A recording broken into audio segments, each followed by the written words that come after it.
ከቁጥር 2 ጀምሮ የክርስቶስ ኢየሱስን የዘር ሐረግ እናያለን። በመጀመሪያ አንድ ነገር እንድታስተውሉ የምፈልገው ከኤደን ገነት ጀምሮ የነበረ አንድ ጦርነት ነበር። ይህም ጦርነት የዘር ጦርነት ይባላል። የዘር ጦርነቱ ምን እንደሚመስል በተለይ ራዕይ ምዕራፍ 12ን ስታጠኑ አንደርስታንድ ታደርጋላችሁ። እግዚአብሔር የቃል ኪዳን ሲድ ዘር ሲፈልግ፣ ዲያብሎስም ደግሞ የራሱን ተልእኮ የሚያስፈጽምበትን ሲድ ሲፈልግና ከአቤልና ከቃየል ከሁለት ልጆች ይጀምራል። እግዚአብሔርም በዘፍጥረት ምዕራፍ 3 ከቁጥር 15 ላይ ሲናገር እንደዚህ ይላል። ከኃጢአት በኋላ ለእባቡ እንደዚህ አለ፣ በአንተና በሴቲቱ መካከል በዘርህና በዘሯ መካከል ጠላትነትን አደርጋለሁ ይላል። ስለዚህ በምድር ላይ ሁለት ዘር እንዳለ እግዚአብሔር ራሱ እየተናገረ ነው። ስንት ዘር? ሁለት ዘር፣ የሴቲቱ ዘር፣ የእባቡ ዘር። የዚህ ጠላትነትን አደርጋለሁ፣ ሁለት ሲድ። ይሄን ጠላትነት ወዲያው ከዛው ከአዳም ልጆች ሁለት ቤት ውስጥ ከነበሩ ሁለት ወንድ ልጆች ጦርነቱን ታያላችሁ፣ በቃየንና በአቤል መካከል። ይሄ አቤል የሚባል ሰው ምን አይነት ውክልና እንደነበረው መጽሐፍ ቅዱስን ስታጥኑ በደንብ አንደርስታንድ ታደርጋላችሁ። ምን እየፈለገ እንደነበረ ሴጣንም አንደርስታንድ ታደርጋላችሁ። ቃየን በቅናት አቤልን ገደለው። እግዚአብሔር ሴትን ሲሰጣት ለሔዋን በአቤል ምትክ ነው የቆጠረችው። የአቤል ምትክ አርጋ ነው የተቀበለችው። አይ ኖርማል ምናምን ነው ብላ አይደለም፣ የአቤል ምትክ ነው። ስለዚህ ልጅ አለኝ ችግር የለም አንድ ነው የሞተው ምናምን አይደለም፣ እንደዛ አይደለም የምታስበው። በአቤል ቦታ እግዚአብሔር ቃል ኪዳኑን በማን ቀጠለ? በቃየን አይደለም። በማን ቀጠለ? በሴት ቀጠለ። ይሄ ቃል ኪዳን በማን ይቀጥል ነበረ? አቤል ባይሞት በአቤል ይቀጥል የነበረ መስመር ሰይጣን ለመቁረጥ ሲፈልገው እግዚአብሔር አቤልን የሚተካ ሌላ ልጅ ሰጣት፣ ሴትን ሰጣ። ስትቀጥሉ ይሄንን ጦርነት በቃ ታያላችሁ። የዘረኝነት ጦርነት ሳይሆን የዘር ጦርነት ነበር። ቢኮዝ ሁለቱም የአንድ አባት የአንድ እናት ልጆች ናቸው። እስማኤልና ይስሐቅ ላይ ታያላችሁ፣ ያዕቆብና ኤሳው ላይ ታያላችሁ። የዘረኝነት ችግር አይደለም።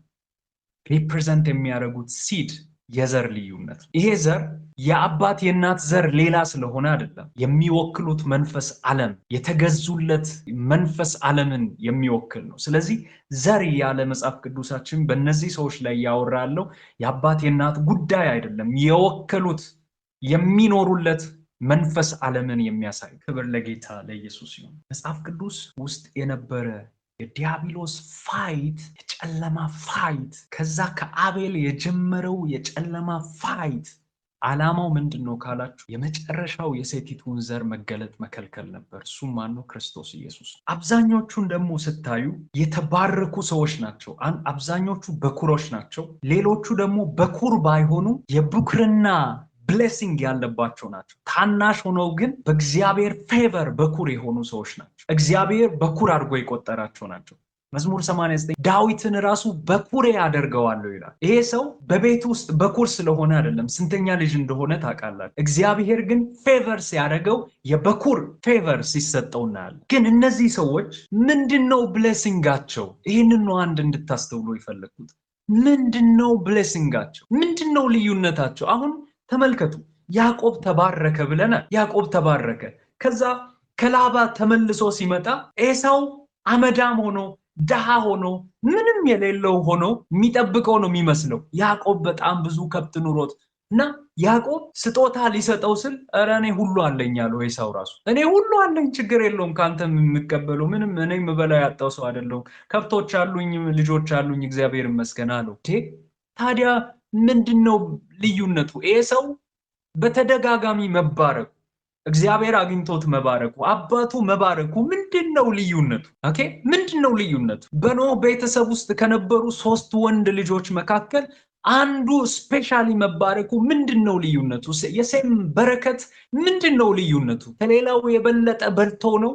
ከሌላው የበለጠ ባለጠጋ ሆኖ ነው? ወዳጆቼ ያልተባረኩትም they had everything የሚያስፈልጋቸው ነገር ነበራቸው። ግን ወዳጆቼ የነዚህ ሰዎች ልዩነት ምንድነው ካላችሁ የኢየሱስ ሲድ የክርስቶስ ኢየሱስ ሲድ የሚመጣባቸው የብሌሲንግ ላይን መሆናቸው። እነዚህ ሰዎች ስማቸው ነግረን እንዳንረሳ እግዚአብሔር በቃ ስፔሻል ያደረጋቸው የኢየሱስ የውልደት ዘር ውስጥ ከተታቸው። ኢየሱስ የሚመጣባቸው አደረጋቸው። ኢየሱስ የሚገለጥባቸው አረጋቸው። የነዚህ ሁሉ ብሌሲንግ የተለየ ነገር ይሄ ነው ወዳጆቼ። በእኛም ህይወት በቃ ዲስ የመጨረሻ ስፔሻል ነገር ማለት ይሄ ነው። ኢየሱስ በእኛ ይታይ፣ ኢየሱስ በእኛ ይገለጥ፣ ኢየሱስ በእኛ ይድመቅ፣ ኢየሱስ በእኛ ይታይ። እንዴ ባረከኝ፣ እሺ ምን ልዩነት አለ ሊል ይችላል ያላስተዋለ ሰው፣ ይሄ ያልገባው ሰው። እንዴ ተባረኩ፣ 3 4 ተባረኩ፣ ምንድነው ልዩነቱ? ልዩነቱማ ጂሰስ ኬም፣ ከዚህ ሰው ኢየሱስ ወጣ፣ ከዘሩ ኢየሱስ ወጣ። በቃ ይሄ ነው ስፔሻል ያደርጋችሁ። በቃ እዚህ ጋር አነበብናቸው፣ ይሄው አየናቸው። በቃ እዚህ ጋር እግዚአብሔር ለተቀደሰ ዓላማ የሚጠቀመው ሲድ ሆኖ እግዚአብሔር ዘላለማዊ ብሎ ላሰበው አጀንዳ የሚጠቀምባቸው ሰዎች ሆኑ። ያዕቆብን ምን ይለየዋል? እግዚአብሔር ለሰዎች ማዳን የሚያስበውን አጀንዳ የሚጠቀምበት ፐርሰን አደረገው እና ምን ያደርጋል? አሁን እዚህ ጋር የተመዘገበው ያዕቆብም 100 ከብቶች ነበሩት የሚል ምዕራፍ 1 ላይ አታገኙም። የኢየሱስ ሲድ መሆኑን ግን የኢየሱስ ላይን መሆኑን ግን ታገኛላችሁ። የቀረው ነገር ይሄ ነው። ሁሉም ነገር ተጥሏል። ኤቭሪቲንግ ሁሉም ነገር ተጥሏል። እዚህ ጋር መጣችሁ የምታነቡት ስለ ያዕቆብም ስለ አብርሃም የምታገኙት በቃ ኦል አባውት ጂሰስ። ሁሉም ነገር ተረስቷል። የዛን ጊዜ ህይወታቸውን ያጀበ ነገር ሁሉ ተጥሏል።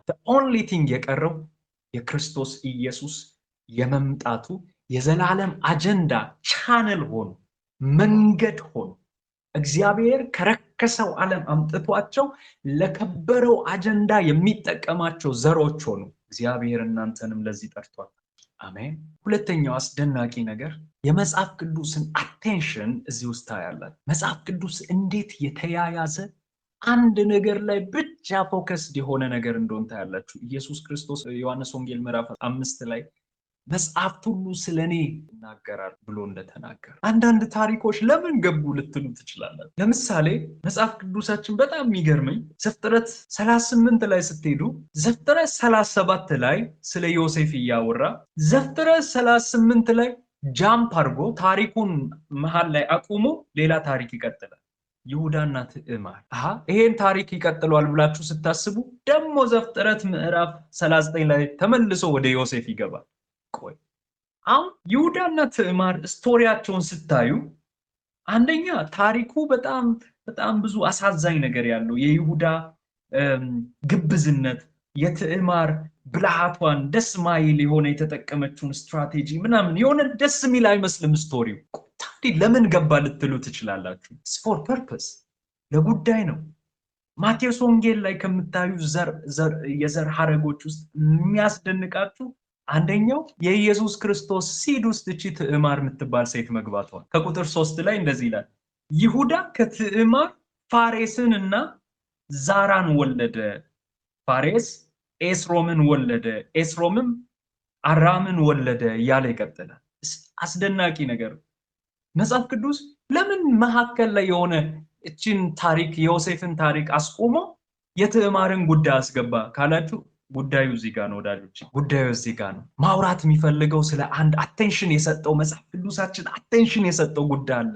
የግድ መወራት አለበት ያለው ደስ ማይል ታሪክ ይመስላል። የይሁዳ ታሪክ ታማኝነትን ያጣበት ታሪክ ይመስል ግን መግባት አለበት። ከዛ ስህተት ከሚመስል ከይሁዳ ውድቀት ከሚመስል የወጣ አስደናቂ ታሪክ አለ። ፋሬስ ለክርስቶስ ኢየሱስ ሲድ መስመር ሆነዋል። እንዴት አቴንሽን የሰጠ እንደው በቃ ስለ ክርስቶስ እንደሚያወራ መጽሐፍ ቅዱስ እንዴት አስደናቂ እንደሆነ ታያላችሁ። ስትቀጥሉ መጽሐፍ ቅዱሳችን ስለ ረዓብ ያወራል። አቴንሽን ሰጥቶ ማለት ለምን የሆነች ሴት ብሎ አያልፍም። አቴንሽን ሰጥቶ ስለ ረዓብ አወራ። እነዚህ ሰላዮች ሲመጡ ተቀበለቻቸው፣ ቤታቸው ደበቀች ምናምን እና ለምን አቴንሽን ሰጣት ለአንድ አሕዛብ ሴት? የሆነች ሴት ብሎ ለምን አያልፍም ብላችሁ ታስቡ ይሆናል። ቁጥር 5 ላይ ስትመጡ ሰልሞን ቦዔዝን ከረዓብ ወለደ ብሎ ያስቀምጣታል። ለጉዳይ ነው ማለት ነው የገባችው ያቺ ሴት። ስሟ የተነገረው ያደረገችው ነገር ሁሉ የተጻፈው ለጉዳይ ነው። አቴንሽን የተሰጣት ለጉዳይ ነው። ቢኮዝ ሺ ዋዝ ቾዝን የተመረጠች ሴት ናት። ለምን? ሃሌሉያ።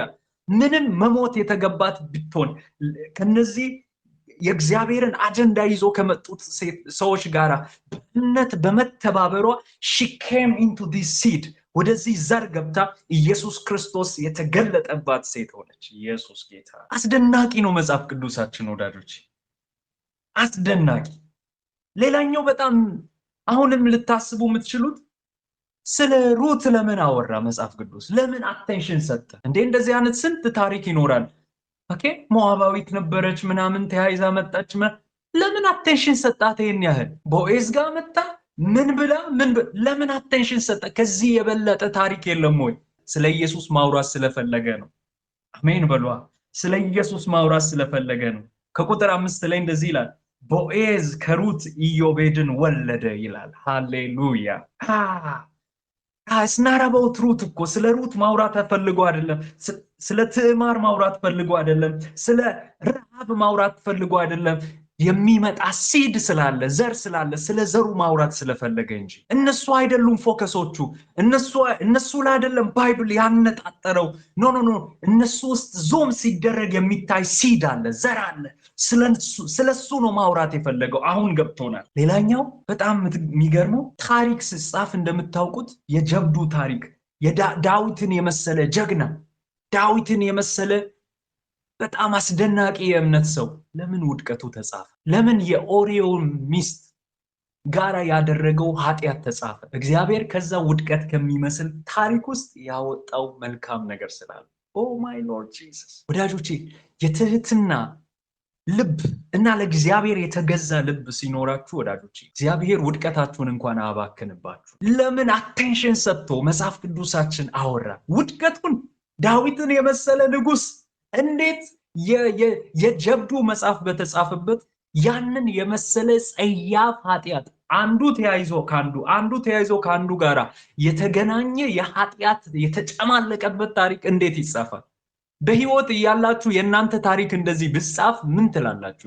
እስኪ የእያንዳንዳችሁ የውድቀት ታሪካችሁ በህይወት እያላችሁ ለትውልድ የሚተላለፍ የንጉስ ታሪክ መጽሐፍ ውስጥ ያንን የመሰለ ውድቀታችሁ ቢጻፍ ምን ትላላችሁ? እግዚአብሔር ጉዳይ አለው። አሜን። እግዚአብሔር ጉዳይ አለው።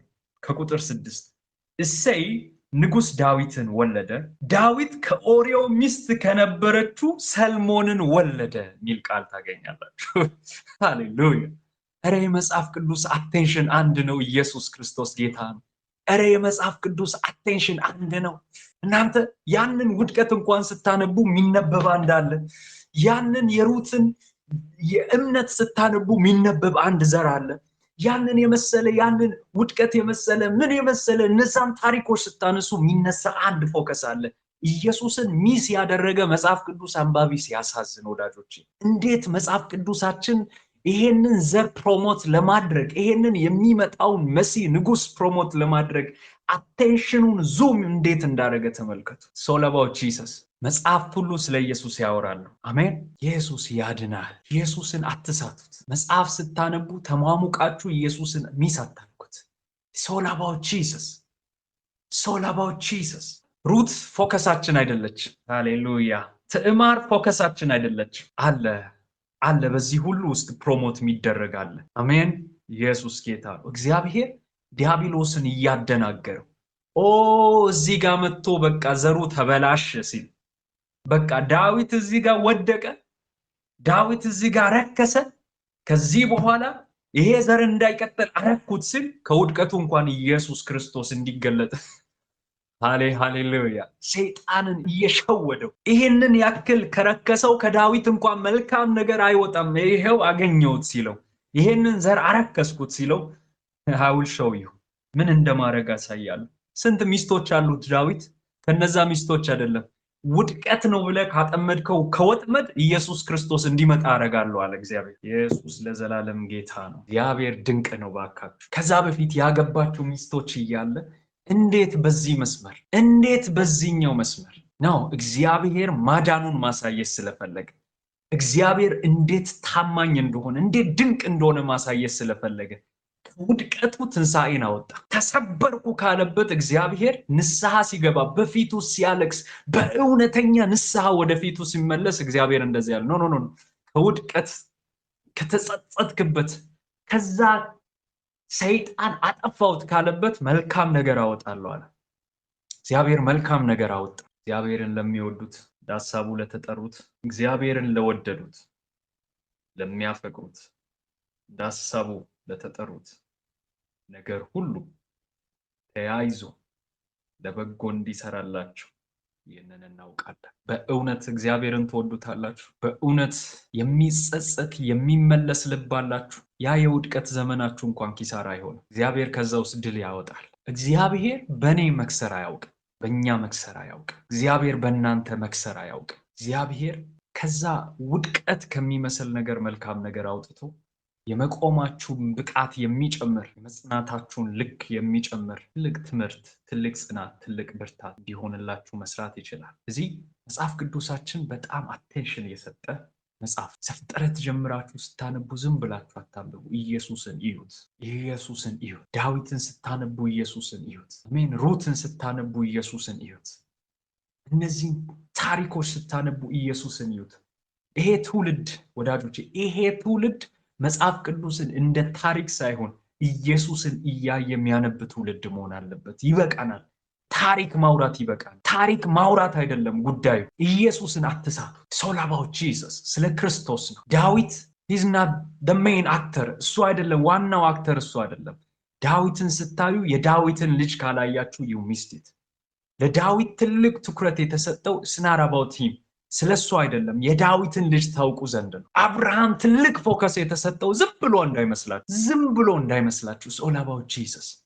አብርሃምን አንብባችሁ ኢየሱስን ከሳታችሁ፣ የሆነ ደስ የሚል ታሪክ ብቻ አንብባችሁ ከወጣችሁ you don't understand the Bible።